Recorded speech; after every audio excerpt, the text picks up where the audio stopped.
Kate, it's Claire again, the student nurse that's been looking after you. It is handover time, so this is your new nurse, Maya. She will be looking after you. Maya, this is Kate Johnson, who is a 38-year-old female with the UR number of blah, blah, blah. And Kate, I believe you brought your partner in. This is Frankie. Hi, Frankie. So Maya, Kate was admitted 3 days ago with worsening abdominal pain, melena, nausea, where she wasn't really drinking much water at all at that time. And she'd also recently lost 3 kilos for no known reason. When she was admitted, she deteriorated, and the team did discover a small bowel stricture that was due to inflammation and thickening of the bowel wall, which was due to Crohn's disease, which Kate had diagnosed, was it 10 years ago? Yes, it was. Alright, so what they did was the doctors created a temporary ileostomy that is going to let that part of her bowel heal. Kate has been post-operatively stable, but you know, Maya, I'm sure you can imagine that waking up with a new stoma is a pretty big deal. And Kate and I have been talking about it a lot, and yeah, talking about how she's feeling, how the new stoma will impact her life, and she hasn't yet wanted to look at her stoma or participate in any cares yet. But, you know, I said to her, that takes time, and yeah, you've got to be patient with yourself and be kind. Claire, I actually haven't looked after a stoma before. Oh, okay. Well, Kate, I know you're not wanting to think about your stoma, but I would like to run Maya through how to care for it. How would you feel about listening in while I explain things to Maya? Might be maybe a good opportunity to have a listen whilst not having the pressure on yourself. I don't want to think about it, but I see your point. I'll pay attention, but don't think I can handle anything more than listening. Yeah, no worries, Kate. Thank you. That sounds good. So, Maya, Kate's health history. She had asthma diagnosed at 10 years of age, Crohn's disease, which was diagnosed in her late 20s, and then we have type 2 diabetes, which was diagnosed only 5 years ago. Is that right, Kate? Yes, that's right. Great. So here's her med chart. As you can see, these ones are her usual meds. She'll take them at home as well, but said that sometimes it's a bit iffy because, you know, she's a busy woman. Yes, I'm a law firm manager. I'm a single mother to 3 kids and recently divorced. That sounds like a lot, Kate. Yeah, well, every day I smoke 10 cigarettes and drink 2 glasses of wine because of it. Yeah, so I've just given the morning medication, so all you have left is the metformin, and she's got some PRN salbutamol for her asthma and some PRN analgesia and antiemetics. So Kate's EWS scored a 4, as you can see here. I did notify the TL and MO. The MO gave us an order for IV fluid therapy. Yep, we'll get that started. And she is hemodynamically unstable, so you can see that her blood pressure and heart rate, she was hypertensive, tachycardic. BGL was normal, ECG also normal. We are awaiting the VVG and a full blood count to see where her electrolytes are at. But yeah, respiratory, we have no concern. For her ileostomy, normal daily output sort of ranges between 1 to 1.5 litres. And it's generally in a liquid to semi-formed consistency. But post-surgery, in the sort of fortnight after that, we do expect a high output of liquid, which we are seeing for Kate right now.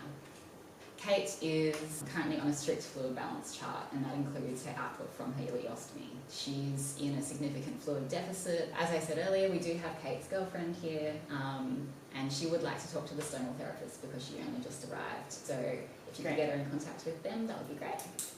Thank you. And the stomal therapist wants to do an assessment of the stoma every shift. So would you like to do that together? Yeah, I'm watching. Kate, can we just take down your bed sheets? That's fine. Alright, so this is the ileum, which is the last part of the small intestine that's been rerouted to the right abdominal wall. I do advise emptying the bag when it's 2/3 to 3/4 full. You don't want it to get too completely full. And yeah, just make sure that you're checking this regularly to sort of prevent any overfilling and leakage. As you can see, the output has been regular and liquidy. And Maya, when you're assessing the stoma, just make sure you're taking note of the stoma's appearance. It's looking moist, pink and slightly swollen. This type of swelling is quite normal post-op, and so we should see the swelling going down over the next couple of weeks. This red-pink colour is healthy and well perfused, and Maya, it's really important to be checking perfusion. So we want to avoid ischemia, and so you'd do that just like you'd do a capillary refill. As you can see, the protrusion of the stoma is usually around 0.5 centimetre to 1 centimetre, and it definitely shouldn't be retracted, prolapsed or flush with the skin. So if you do notice that, definitely, everyone in the room, let us know. And as you can see, the surrounding skin is looking healthy, intact, soft and elastic with no signs of skin breakdown. So those things are important to look out for, and if you notice any changes or anything feels wrong, don't hesitate to let us know, because that's really important to us. Alright, May, we're going to be doing those routine obs, including, the usual vitals, GCS, BGL. We've got PRNs for the pain and nausea. Kate, just let us know if you're feeling like that. Sometimes those heat and cold packs work too. Good point, Kate, good point.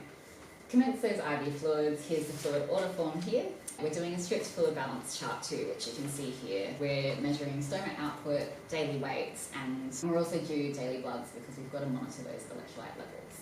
So Kate will also be doing an abdominal assessment, including bowel sounds, so just keeping an eye out for that tenderness and rigidity. We'll also be doing a bowel chart, your usual surgical drain management, and the cannula care. I believe the form's here. Yeah. As we spoke about, Kate, encouraging mobilisation, and also now that Kate's partner's here, we can educate for the patient's family as well. Kate and I have already spoken about this, but diabetes and smoking are some of her risk factors, and we had a good chat about that, and she said that she would like to try and give up smoking. So I think commencing her on the nicotine replacement therapy would be a good idea. So we've got ongoing input from the dietitian and also from social work.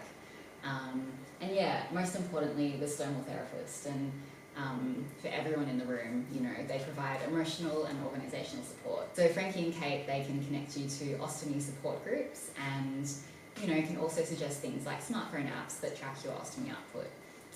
If you have any questions, any complications, any issues whatsoever, they're your best go-to, and we can connect you to them. So Maya will do that for you.